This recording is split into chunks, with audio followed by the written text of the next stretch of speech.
மாமியார் மருமகள் புதுக்கதைகளுக்காக கோமலி டிவி தமிழை சப்ஸ்கிரைப் பண்ணுங்க. நோட்டிபிகேஷன்ஸ்க்காக பெல் ஐக்கான கிளிக் பண்ணுங்க. ராமபுரத்துல சூரியகாந்தத்துடைய வீடு காலையிலேயே பரபரப்பா இருந்துச்சு. சூரியகாந்தம் சமையலறையில காலியான கேஸ் சிலிண்டரை வச்சுக்கிட்டு கோவத்துல கத்த ஆரம்பிச்சிட்டாங்க. அவங்க கத்துன கத்துக்கு பக்கத்துல இருக்கிற காக்கா எல்லாமே பயந்து ஓடி போச்சு. ஏங்க பாத்தீங்களா, கேஸ் சிலிண்டர் எவ்வளவு சீக்கிரம் தீர்ந்து போச்சுன்னு? மாசத்துல பாதி நாள் கூட ஆகல, அதுக்குள்ள தீர்ந்து போச்சுன்னா இந்த கேஸ் ஏதாவது லீக் ஆகுதா, இல்ல யாராவது கேஸை திருடி வேற எங்கேயாச்சும் விற்கிறாங்களா? கேஸை யாரு திருடி விற்பாங்க காந்தம்? வீட்டில் 3 மருமகளுங்க இருக்காங்க. ஒவ்வொருத்தரா தனியாக சமைச்சா கேஸ் தீராம பெட்ரோலா தீரும். காலையிலேருந்து ராத்திரி வரைக்கும் அந்த அடுப்புக்கு எங்கேயாவது ரெஸ்ட் இருக்கா? அதானே என்னோட கவலையும். பெரிய மருமக சாந்தினி 6 மணிக்கு எழுந்திரிச்சு காஃபின்னு கேட்பா. 2வது மருமக கோமலி 7 மணிக்கு எழுந்துச்சு டிஃபன்னு கேட்பா. 3வது மருமக 9 மணிக்கு எழுந்துச்சு ஸ்நாக்ஸ்ன்னு கேட்பா. இப்படி ஆளாளுக்கு ஒவ்வொரு வேலையில் சமையல் செஞ்சா கேஸ் தீராம என்ன ஆகும்? பேசாம நம்ம கேஸ் ஏஜென்சி தான் வச்சுக்கணும் போல. அப்பதான் 3 மருமகளான சாந்தினி, கோமலி, சிரிஷா 3 பேரும் தூக்க கலக்கத்துல அங்க வந்தாங்க. அவங்கள பார்த்ததும் சூரியகாந்தத்துக்கு கோவம் தலை உச்சிக்கு ஏறிச்சு. வாங்க மகாராணிங்களா, வாங்க. நல்ல மகாராணிங்க மாதிரி தான் இருக்கீங்க. இன்னையிலேருந்து இந்த வீட்டில் புது ரூல் போட போகிறேன். அந்த ரூலை யாராவது மீறினீங்கன்னா அப்புறம் நல்லா இருக்காது. புது ரூலா? என்ன அத்தை? ஒருவேளை வேலை எதுவும் செய்யாமல் சம்பளம் கொடுக்குற மாதிரி புது ரூல் ஏதாவது போட்டிருக்கீங்களா? அப்படின்னா அதில் நான் ஜாயின் பண்ணிடுவேன். கொடுக்குறேன். உன் மண்டையில் ஒரு கொட்டு கொட்டினா அப்போ நல்லா தெரியும். இன்னையில இருந்து இந்த வீட்டில் புது ரூல் என்ன தெரியுமா? நீங்கள் 3 பேரும் தனித்தனியாலாம் சமைக்கக்கூடாது. 3 பேரும் ஒன்றா சேர்ந்து ஒரே சமையல் தான் செய்யணும். அப்போதான் எல்லாருக்கும் நேரம் மிச்சம், நமக்கு கேஸும் மிச்சம். ஒரே நேரத்தில் 3 பேரும் ஒன்றா சமைக்கணும். 3 பேரும் ஒரே நேரத்துலையா அத்தை? அப்போ அங்கே சமையல் நடக்காது, யுத்தம் தான் நடக்கும். 3 பேர் எப்படி நீங்கள் சொல்கிறீங்க? அதானே, மூச்சு விடவே இடம் இருக்காது. ஆமாம் அத்தை, கோமலிக்கு சமைக்க வராது, சிரிஷாவுக்கு சோம்பேறித்தனம் அதிகம். இவங்க கூடலாம் சேர்ந்து நான் சமையல் செஞ்சேன்னா அது சமையலாக இருக்காது அத்தை. கொஞ்சம் யோசிச்சு பாருங்க.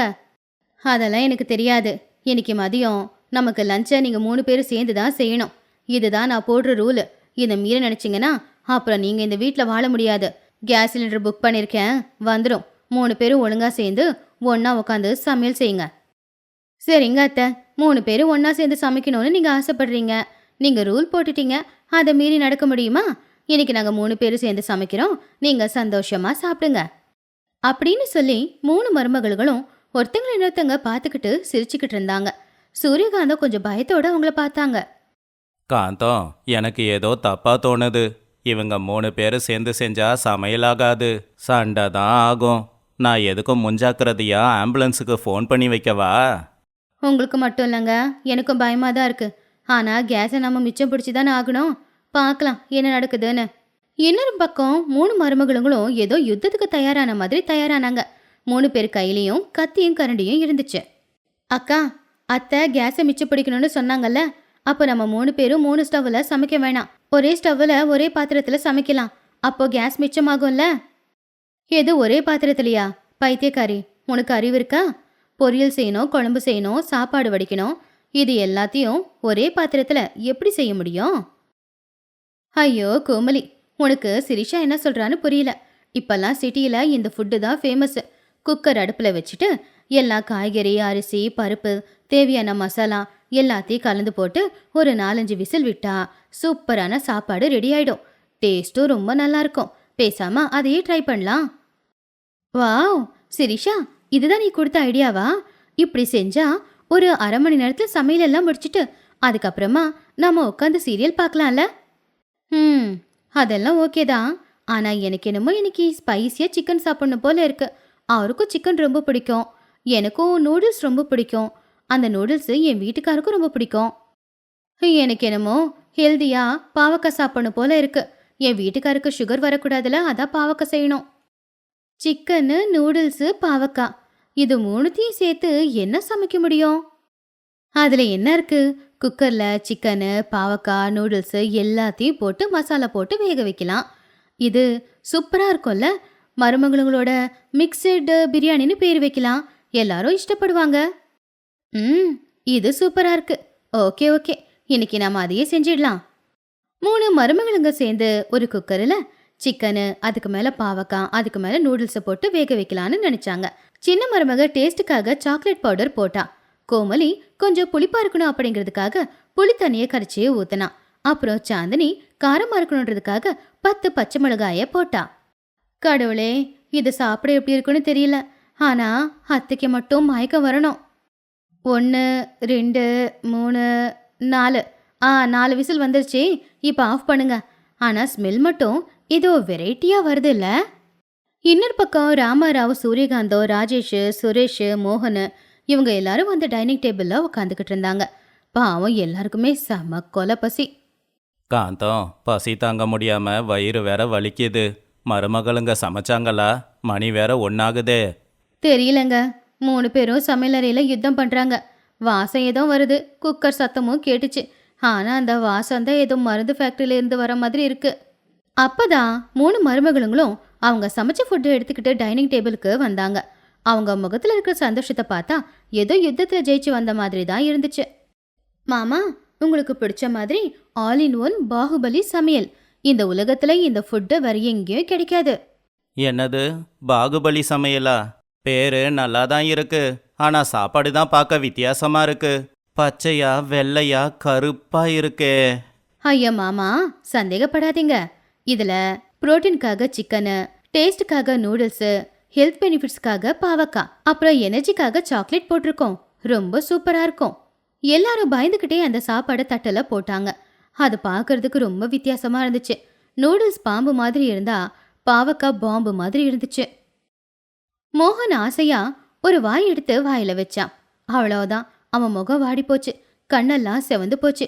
வாயில இருக்கிறத முழுங்கவும் முடியல, துப்பவும் முடியல. என்னடா மோகனு, முகம் ஏன் அப்படி இருக்கு? கண்ணெல்லாம் ஏன் செவந்து போயிருக்கு? சாப்பாடு நல்லா இல்லையா? மோகன் கஷ்டப்பட்டு தண்ணி எடுத்து குடிச்சிட்டு, அம்மா, இது அவங்க அமிர்தம்னு சொன்னாங்க. இது விஷமா? கசப்பு, இனிப்பு, உப்பு எல்லாம் சேர்ந்து என்னை கொன்னுக்கிட்டு இருக்குமா? அப்போ ராஜேஷ் அதை சாப்பிட்டு பார்த்து, சீச்சி, நூடுல்ஸில் யாருன்னா பாவக்காய் போடுவாங்களா? என்னடா சமையல் இது? இதை சாப்பிட்டா ஹாஸ்பிட்டலுக்கு தான் போகணும் போல. அப்போ மோகன் அவங்க அண்ணிய பார்த்து, அண்ணி, இதில் எதுக்காக பாவக்காய் போட்டிருக்கீங்க? அது சரியாக வேகாமல் பச்சையாக தான் இருக்கு. அது உங்க ஹெல்த்துக்காக. கசப்பு தெரியக்கூடாதுன்னு சாக்லேட் பவுடர் போட்டோமே, அது உங்களுக்கு தெரியலையா? சாக்லேட் பவுடரா? சாப்பாட்டில் யாருன்னா சாக்லேட் பவுடர் போடுவாங்களா? உங்களை கேஸை மிச்சம் பிடிக்க சொன்னால் எங்களை ஹாஸ்பிட்டலுக்கு அனுப்ப பார்க்குறீங்க. காந்தம், என்ன சமையல் இது? நீ கொடுத்த ஐடியா தானே? ஐடியா நான் கொடுத்தது தான். ஆனா அதை இப்படி ஆக்குவாளுங்கன்னு நான் எதிர்பார்க்கல. இதை நாய்ங்க கூட சாப்பிடாது அப்படின்னு அவங்க சொல்லிக்கிட்டு இருக்கும்போதே பக்கத்து வீட்டு சாந்தம்மா பிளேட் பிடிச்சிக்கிட்டு வந்தாங்க. அவங்க எப்பவுமே சரியா சாப்பாட்டு நேரத்துக்கு வந்து ஏதாவது வாங்கிட்டு போறது அவங்களுடைய வழக்கம். ஏன் சூரியகாந்தம், இன்னைக்கு உன் மருமகளுங்க 3 பேரும் சேர்ந்து சமைச்சிருக்காங்களாமே. வாசம் ஒரு முழக்க பருவிருக்கு. அதுவும் ரொம்ப வித்தியாசமா இருக்கே. கொஞ்சம் எனக்கும் சாப்பிட கொடுக்க கூடாதா? எங்க வீட்டுல இன்னும் சமையல் ஆகல. எனக்கு பசிக்குது வேற. அப்போ சூரியகாந்தம் அவங்க மனசுக்குள்ள, பலியாடு நேரா வந்து தலையை கொடுத்து என்னை வெட்டுன்னு சொல்லுதே, கொடுத்துதான் பாப்போமே. வா சாந்தம்மா, வா வா, உனக்காக தான் சாப்பாடு வச்சுக்கிட்டு காத்துக்கிட்டு இருக்கேன். கோமலி, அந்த பாத்திரத்தில் இருக்கிற மொத்த சாப்பாடும் ஒரு பருக்க கூட மிச்சம் வைக்காம சாந்தம்மாவுக்கு கொடுத்துரு. ஐயோ அத்தை, அப்போ நீங்க எல்லாரும் என்ன சாப்பிடுவீங்க? ஐயோ, எங்க பசி தீந்து போச்சுமா. நீங்க சமைச்சதை பார்க்கும்போதே அப்படியே வயிறெல்லாம் நிறைஞ்சு போச்சு. இதுக்கு மேலே எங்களால் சாப்பிட முடியாது. மொத்தத்தையும் சாந்தம்மாவுக்கே கொடு. கோமலி சரி அப்படின்னு சொல்லி சமைச்ச சாப்பாடு எல்லாத்தையுமே சாந்தம்மா கொண்டு வந்திருந்த தட்டில் போட்டா. சாந்தம்மா அதை பார்த்து ரொம்பவும் ஆசையா ஒரு வாய் எடுத்து வச்சா. அவ முகம் வாடி போச்சு. பாவம் சாந்தம்மாவால அதை துப்பவும் முடியல, முழுங்கவும் முடியல. அடியே காந்தம், என்னது இது? இது சாப்பாடுன்னு சொல்ல மாட்டாங்க. இது ஏதோ சிமெண்ட் கலவை மாதிரி இருக்கு. தொண்டையில சிக்கிக்கிட்டு உள்ளேயும் போல வெளியவும் வரல. அட, அது என் 3 மருமகளோட பாச சாந்தம்மா. அதில் பாவக்காய் இருக்கு, நூடுல்ஸ் இருக்கு, சாக்லேட் பவுடர் இருக்கு. சூப்பராக இருக்கும். முழுங்கு முழுங்கு. கஷ்டப்பட்டு சாந்தம்மா தண்ணியை குடிச்சிட்டு அதை முழுங்கி, ஐயோ, இன்னும் கொஞ்ச நாள் எனக்கு உயிரோடு இருக்கணும்னு ஆசை இருக்கு காந்தம். என் வீட்டில் ஏதோ சத்தம் கேட்குதே. கேஸ் சிலிண்டர் வந்துருச்சு போல. நான் அங்கேயே சாப்பிட்டுக்கிறேன். இந்த சாப்பாடு எனக்கு வேணாம் அப்படின்னு தலை தெறிக்க சாந்தம்மா அங்கிருந்து வேகமாக வெளியில் ஓடிட்டான். சாந்தம்மா ஓடின வேகத்தை பார்த்து எல்லாரும் ஆச்சரியம் மட்டும் இல்ல, ஓடினதை பார்த்து சிரிக்கவும் ஆரம்பிச்சாங்க. பாத்தியா காந்தம், மிச்சம் பிடிக்கணும் அப்படிங்கிற ஆசையில் தனியாக சமைக்காம ஒன்றா சமைக்க சொன்னேன். இப்போ அவங்க சமைச்சதெல்லாம் குப்பையில் தான் கொட்டணும் போல. இதுக்கு என்ன சொல்ல போற? எனக்கு அறிவு வந்துருச்சுங்க. இனிமே இந்த மாதிரி ஒரு தப்பு பண்ணா என்னன்னு கேளுங்க. அம்மாடி மருமகளுங்களா, நான் பண்ணது தப்பு தான். உங்க இஷ்டத்துக்கு நீங்க தனித்தனியாவே சமைச்சுக்கோங்க. கேஸ் ஒரு மாசத்துக்கு 3 போட்டாலும் பரவாயில்ல. இனிமே எக்காரணத்து கொண்டும் உங்க 3 பேரை சேர்ந்து ஒரு வேலையை செய்யுங்கன்னு மட்டும் இந்த அத்தையோட வாயிலேருந்து ஒரு வார்த்தை வராதுமா. அப்ப மறுபடியும் தனித்தனியா சமைக்கணுமா? எங்களுக்கு ஃப்ரீடம் கொடுக்க போறீங்களா? ஆமா ஆமா, ஃபுல்லு ஃப்ரீடம். என்ன வேணுமோ சமைச்சுக்கோங்க. ஆனா தயவு செஞ்சு 3 பேரும் சேர்ந்து ஒன்னா மட்டும் சமையல் பண்ணாதீங்க. அம்மா, இப்போ மதிய சாப்பாட்டுக்கு என்னம்மா பண்ணுறது? பசி தாங்க முடியலை. என்ன பண்றது? யாராவது ஒருத்தங்க போய் கொஞ்சம் சோறு வடிச்சு அதுல தயிர் கலந்து கொண்டு வாங்க. ஊறுகாய் வச்சு சாப்பிடலாம். நம்ம வாழ்க்கைக்கு அதுவே பெருசு. சரியத்த, அந்த தயிர் சாதத்துல கொஞ்சம் ஜாம் மிக்ஸ் பண்ணிட்டா அப்போ இனிப்பா புளிப்பா சாப்பிட கொஞ்சம் வெரைட்டியா இருக்கும். என்னது, தயிர் சாதத்தில் ஜாமா? அப்படின்னு சொல்லி சுரேஷ் அழ ஆரம்பிச்சிட்டான். சூரியகாந்த் தலையில அடிச்சுக்கிட்டாங்க. மத்தவங்க எல்லாருமே இத பார்த்து விழுந்து விழுந்து சிரிக்க ஆரம்பிச்சாங்க. இது இன்னைக்கான கதை. இன்னொரு நல்ல கதையோட உங்க எல்லாரையும் சந்திக்கிற வரைக்கும் நன்றி, வணக்கம். ராமபுரத்துல அன்னைக்கு காலையில மணி 8 ஆனாலும் கூட சூரிய வெளியே வரவே இல்லை. சூரியகாந்தத்தோட வீட்டுல ராமாராவ், ராஜேஷ் 2 பேரும் போர்வையை போத்திக்கிட்டும் நடுங்கிக்கிட்டு இருந்தாங்க. ஆனா சூரியகாந்தம் மட்டும் போர்வையும் போத்திக்காம கால் மேல கால் போட்டு பேப்பர் படிச்சுக்கிட்டு இருந்தாங்க. அப்பாப்பாப்பா, இது நம்ம ஊரா இல்லை காஷ்மீரா? குளிர் தாங்க முடியலையே. அடியே காந்தம், அந்த ஃபேனை கொஞ்சம் ஆஃப் பண்ண. மேலே பாருங்க, ஃபேன் ஓடுதா? ஃபேனு ஓடல, ஃபேன் ஆஃப் பண்ணணுமா? ஏன் குளிரில் 2 பேரும் நடுங்கிக்கிட்டு இருக்கீங்க? பக்கத்து வீட்டு சுப்பையாவை பாருங்க, காலையிலேயே அவர் வாக்கிங் கூட போயிட்டு வந்துட்டாரு. பார்த்து கற்றுக்கோங்க. சுப்பையாவுக்கு குளிரில் நடக்க பிடிக்குமோ என்னமோ, எனக்கு குளிரே ஒத்துக்காது. வெளியில் போனாலே எனக்கு உயிரே போகிற மாதிரி இருக்கு. அதுக்குள்ளே எனக்கு பசி வேற எடுக்க ஆரம்பிச்சிடுச்சு. சுட சுட எதனா செஞ்சு கொடுத்தீன்னா அதை சாப்பிட்டுட்டு போய் படுத்துப்பேன். டிஃபன் வேணும்னா அதுக்கு உங்கள் மருமக தான் வரணும். மணி 8 ஆகுது. இன்னும் அவள் ரூம் கதவை அவள் திறந்த பாடில்ல. வீட்டில் தான் இருக்காளா, ஊருக்கு போயிட்டாளா? பாவம், குளிர் அதிகமாக இருக்குல்ல, கொஞ்ச நேரம் தூங்கட்டும் விடு. படுக்கட்டுமா? நாம எல்லாரும் பட்னியா இருக்கோம், அவ தூங்குறது தான் முக்கியமா? நான் போய் எழுப்புறேன், இருங்க. அப்படி சூரியகாந்தம் கோவமா கோமலியோட ரூமுக்கு போனாங்க. பின்னாடியே ராமாராவும் ராஜேஷும் கூட போனாங்க. ரூம்ல கோமலி தலை வரைக்கும் போர்வையை போத்துக்கிட்டு ஏதோ துணி உருண்டை படுத்துக்கிட்டு இருக்கிற மாதிரி படுத்து உருண்டுகிட்டு இருந்தா. என்ன கோமலி இது, 8 மணி ஆகுது, இன்னும் தூங்கிக்கிட்டு இருக்க? அப்படின்னு சொல்லி சூரியகாந்தம் போர்வையை இழுத்து கீழே போட்டுட்டாங்க. ஐயோ அத்தை, ப்ளீஸ் அத்தை, ரொம்ப குளிருது அத்தை. இந்த குளிர்ல இன்னும் கொஞ்ச நேரம் தூங்கினா நல்லா இருக்கும். ஒரு 10 நிமிஷம் விட்டு எழுந்துச்சு வர அத்தை. குளிர் தாங்க முடியாம எந்திரிக்கலையா, இல்ல சோம்பேறித்தனத்தினால எந்திரிக்கலையா? காலையில உன் புருஷன் ஆபீஸ்க்கு போக வேண்டாமா? அவனுக்கு டிஃபன் செஞ்சு கொடுக்க வேணாம்? எந்திரி, இதெல்லாம் இங்க வேலைக்கு ஆகாது. உடனே சூரியகாந்தத்தை தடுத்து ராமராவ், நான் பார்த்துக்கிறேன், நீ போ காந்தம், பாவம் சின்ன பொண்ணு. ஆனா சூரியகாந்தம் ராமராவை தள்ளி விட்டுட்டு, நீங்க கொஞ்சம் அமைதியா இருங்க. அவளுக்கு புரிய வைக்கிறது என்னால மட்டும்தான் முடியும். உங்களுக்கு புரிய வைக்கிறதெல்லாம் வராதுங்க. சூரியகாந்தம் அப்படி சொன்ன உடனேயே ராமாராவ் அமைதியா நின்னுக்கிட்டு இருந்தாரு. சூரியகாந்தம் கோமலியை பார்த்து கோவமா, எழுந்திருக்கிறியா இல்ல பக்கெட் தண்ணியை கொண்டு வந்து முகத்துல ஊத்தவா? வேலை செய்யறது நீயா இல்ல உங்க அப்பா வருவாரா? அதை கேட்டு கோமலி பயந்து போய் உடனே எழுந்திருச்சு கீழே நின்னா. ஐயோ அத்தை, டிஃபன் தானே, போய் இதோ செஞ்சிடுறேன். தயவு செஞ்சு நீங்க கோவப்படாதீங்க. சொல்லி 1/2 மணி நேரம் ஆச்சு. போய் சீக்கிரமா எல்லாத்தையும் செய். கோமலி சரி அப்படின்னு சொல்லி ஃப்ரெஷ்அப் ஆக பாத்ரூம்க்கு போனா. சூரியகாந்தம் ஜெயிச்சு திமிரில வந்து ஹாலில் உட்காந்துக்கிட்டு இருந்தாங்க. கூடவே ராமாராவ் ராஜேஷோ உட்காந்துக்கிட்டு இருந்தாங்க. காந்தம், உன்னை பார்த்து பயந்தே ஒளிஞ்சிருக்கிற சூரியன் உடனே வந்துடுவான் போல இருக்கு. சரி, கோமலி என்ன டிஃபன் பண்றான்னு பாரேன். சூரியகாந்தம் எழுந்திருச்சு போறதுக்கு முன்னாடியே டிஃபன் எடுத்துக்கிட்டு கோமலி ஹாலில் இருக்கிறவங்க கிட்ட வந்தா. அவளுடைய அவதாரத்தை பார்த்து எல்லாருமே சிரிச்சுக்கிட்டு இருந்தாங்க. தலையில ஒரு மங்கி கேப்பை போட்டுக்கிட்டு இருந்தா. அதுல அவ முகம் கூட சரியா தெரியல. அவ கையில டிஃபன் பிளேட்டும் இருந்துச்சு.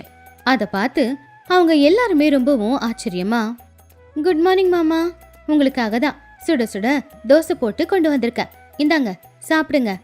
ராமாராவ் ரொம்ப ஆசையா பெட்ஷீட் குள்ளர்ந்து கையை வெளியே நீட்டி அந்த தோசைய வாங்கிக்கிட்டாரு. தோசை நல்ல கலரா ரொம்ப கிறிஸ்பியா பார்க்க ரொம்ப நல்லா இருந்துச்சு. ஆஹா, என் மருமக நல்ல மருமக. அப்படின்னு சொல்லி ஒரு பெரிய பீஸ் தோசையை எடுத்து சட்னியில முக்கி சாப்பிட்டாரு. அவ்வளவுதான், முகம் வாடி போச்சு. ரொம்ப கஷ்டப்பட்டு தான் அந்த தோசையை முழுங்கினாரு. அம்மாடி கோமலி, என்னம்மா இது? சுட சுட தோசைன்னு சொன்ன, ஆனா இது ஏதோ ஐஸ்கிரீம் தோசை மாதிரி இருக்கு. வாயில வச்ச உடனே இன்னும் குளிர் அதிகமாகுதே.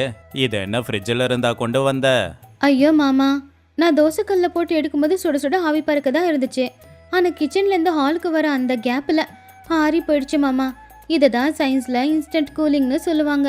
இதுக்கு நான் என்ன மாமா பண்ண முடியும்? பாத்தீங்களா, இந்த குளிருக்கு சுட சுட தோசை கூட ஆறி போய்கிட்டு இருக்கு. என்ன சொல்றது, இயற்கைக்கு நம்ம தலைவணிக்கு தான் ஆகணும். அதான் பிரெட் சாப்பிட சொன்னேன். இல்ல காந்தம், எனக்கு இப்ப சூடா டிஃபன் வேணும், அவ்வளவுதான். மாமா, அதுக்கு என்கிட்ட ஒரு ஐடியா இருக்கு. நம்ம எல்லாரும் கிச்சனுக்கே போலாம். அங்க தவால இருந்து எடுத்த உடனே டைரக்டா உங்க பிளேட்லயே வச்சிடுறேன். அப்போ சூடா இருக்கும்ல. Super idea. சுட சுட சாப்பிட நல்லா இருக்கும். வாங்க வாங்க. டேய், அதுனா சமையலறையா சத்திரமா? எல்லாரும் அங்க போனா எப்படி சொல்ல? காந்தம், பசி தாங்க முடியல, வா காந்தம். எல்லாருமே அங்கிருந்து கிச்சனுக்கு போனாங்க. இடம் இல்லாம ஒருத்தங்க இடிச்சுக்கிட்டு தான் நின்னுக்கிட்டு இருந்தாங்க. கோமலி சூடா தோசை தவால தோசை போட்டு எடுத்து கொடுத்துக்கிட்டு இருந்தா. ராமாராவ், ராஜேஷ் 2 பேரும் பிளேட் பிடிச்சுக்கிட்டு பக்கத்திலே நின்னுக்கிட்டு இருந்தாங்க. கோமலி ஒரு கரண்டி மாவை எடுத்து தோசை தவால போட்டு சுத்திக்கிட்டே இருந்தா. தோசையும் வெந்துச்சு. இந்தாங்க மாமா, தோசை உங்களுக்கு தான், பார்த்து சூடா இருக்கு. ராமாராவ் சுட சுட தோசைய சாப்பிட்டு பார்த்துட்டு, ஆஹா, சூப்பருமா, உண்மையிலேயே இதுதான் ரொம்ப நல்லா இருக்கு. இதுதாம்மா சொர்க்கம். கோமலி, அடுத்து எனக்கு கொஞ்சம் கார தோசை போட்டு கொடு. கோமலி ராஜேஷ்காக தோசை ஊத்திக்கிட்டு இருக்கும்போது திடீர்னு கேஸ் சின்னதா மாறி கடைசியில ஆஃப் ஆயிடுச்சு. தோசை கல்ல ஊத்துன அந்த தோசை மாவு வேகவும் இல்ல. ஐயோ, கேஸ் தீந்து போச்சு. என்னது, தோசை வேகாமலே கேஸ் தீந்து போச்சா? எல்லாம் என் நேரம். ராமாராவ் இன்னும் பசியோட தான் இருந்தாரு. ஏமா கோமலி, இன்னொரு சிலிண்டர் இல்ல? இல்ல மாமா, நேத்தே புக் பண்ண சொன்னனே, நீங்க தான் மறந்துட்டீங்க. நீங்களும் உங்க சோம்பேறித்தனமும். இப்ப தோசை சுடுறதுக்கு நம்ம என்ன பண்ண போறோம்? இருங்க அத்தை, நம்ம வீட்ல ஒரு அயன் பாக்ஸ் இருக்குல்ல, அந்த அயன் பாக்ஸ்ல தோசை சுடலாம். நான் யூடியூப்ல வீடியோ பார்த்தேன். அதே மாதிரி செய்யலாம் வாங்க. ஐயோ, ஏமா இந்த வீர விளையாட்டு? மாவு ஊத்தும் போது கரண்ட் ஷாக் அடிச்சா? வேணாம் விட்டுடு. பரவாயில்லங்க, பசி தீக்க ஏதாவது வழி பார்க்கணும்ல. கோமலி, நீ போடுமா. எல்லாரும் மறுபடியும் ஹாலுக்கு வந்தாங்க. அப்போ கோமலி ஒரு அயன் பாக்ஸை எடுத்து அதை ரிவர்ஸ்ல வச்சு அதுக்கு மேல ஒரு கரண்டி தோசை மாவையும் ஊத்துனா. ஆச்சரியமா அந்த தோசையும் வேக ஆரம்பிச்சுது. அதை பார்த்து ராஜேஷ் ரொம்ப சந்தோஷமா, வாவ் கோமலி, நீ ஜீனியஸ் தான். இந்த தோசை ரெடி தானே? இது எனக்கு.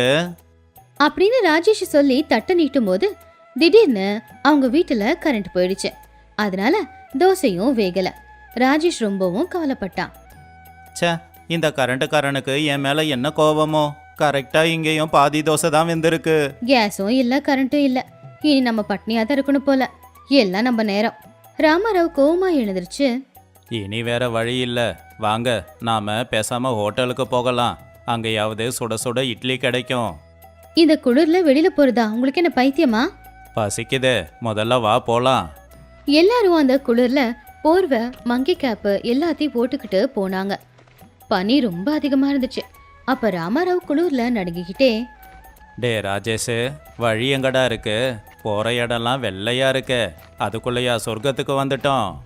சொர்க்கம்லாம் ஒன்றும் இல்லை, முதல்ல பார்த்து நடங்க. பள்ளத்தில் விழுந்தீங்கன்னா நேராக சொர்க்கத்துக்கு தான் போகணும். அப்படி நடந்துக்கிட்டே இருக்கும்போது வழியில் இருக்கிற ஒரு வெள்ளையான உருவத்து மேலே ராமாராவ் இடிச்சாரு. உடனே அவரு சாரி சுப்பையா அப்படின்னு சொன்னாரு. பார்த்தா அது பக்கத்து வீட்டுக்காரங்களோட எருமை. கடைசியில் எல்லாரும் கஷ்டப்பட்டு ஹோட்டலுக்கு வந்துட்டாங்க. அங்க ஹோட்டல் முதலாளி சுப்பையா இப்பதான் அடுப்பு பற்ற வச்சு குளிர் காஞ்சிக்கிட்டு இருந்தாரு. பாத்திரம் எல்லாம் காலியா இருந்துச்சு. சுப்பையா, வந்துட்டியா? நல்லா சுட சுட 4 பிளேட் இட்லி கொண்டு வா. அட நீங்க வேற ராமாராவ், இட்லி வேணும்னா ஒரு சுத்திய கொண்டு வாங்க. நேற்று அரைச்சி வச்ச இட்லி மாவு ஐஸ் கட்டியா மாறிடுச்சு. நானே கடையை மூடலான்னு இருக்கேன். இன்னைக்கு ஹோட்டல் இல்லை. கேஸ் இல்ல, கரண்ட் இல்ல, ஹோட்டல் இல்ல. இன்னைக்கு நாம பட்னி தான் போல. எல்லாரும் கவலையோட வீட்டுக்கு திரும்பி வந்துட்டாங்க. சூரியகாந்தம் சில்லுன்னு இருக்கிற பிரெட் பாக்கெட்டே கொண்டு வந்து எல்லாருக்கிட்டையும் சாப்பிட கொடுத்தாங்க. காந்தம், இந்த பிரெட்டும் நல்லா ஜில்லுன்னு தான் இருக்கு. இதை எப்படி சாப்பிட முடியும்? மாமா இருங்க, லாஸ்டா என்கிட்ட ஒரே ஒரு ஐடியா தான் இருக்கு. நம்ம வீட்டில் யூபிஎஸ் இருக்குல்ல, அதுக்கு நான் யூஸ் பண்ணுற ஹேர் ட்ரையரை கனெக்ட் பண்ணி இந்த பிரெட்டை சூடாக்கி தரேன். அப்போது டோஸ்ட் சாப்பிட்ட மாதிரி இருக்கும்.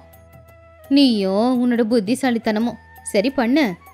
கோமலி ஹேர் ட்ரையரை வச்சு அந்த பிரெட்டை சூடு பண்ண ஆரம்பிச்சா. பிரெட்டு சூடாக சாஃப்டாக இருந்துச்சு.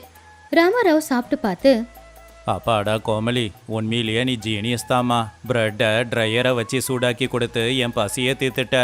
ராஜேஷும் அந்த பிரெட்டை சாப்பிட்டு, குளிர்காலத்தில் சூடாக டிஃபன் கேட்கக்கூடாதுப்பா, இருக்கிறத வச்சு தான் அட்ஜஸ்ட் பண்ணிக்கணும் போல. ஆமாம், இல்லைனா ட்ரையர்லேயோ அயன் பாக்ஸ்லேயோ தான் சமைச்சு சாப்பிடணும். இப்படி அந்த குளிர்காலத்தில் குளிர் தாங்க முடியாமல் ஹேர் ட்ரையரில் சமைச்சு சாப்பிட்டுக்கிட்டு இருந்துச்சு அந்த குடும்பம். இது இன்னைக்கான கதை. இன்னொரு நல்ல கதையோட உங்கள் எல்லாரையும் சந்திக்கிற வரைக்கும் நன்றி, வணக்கம்.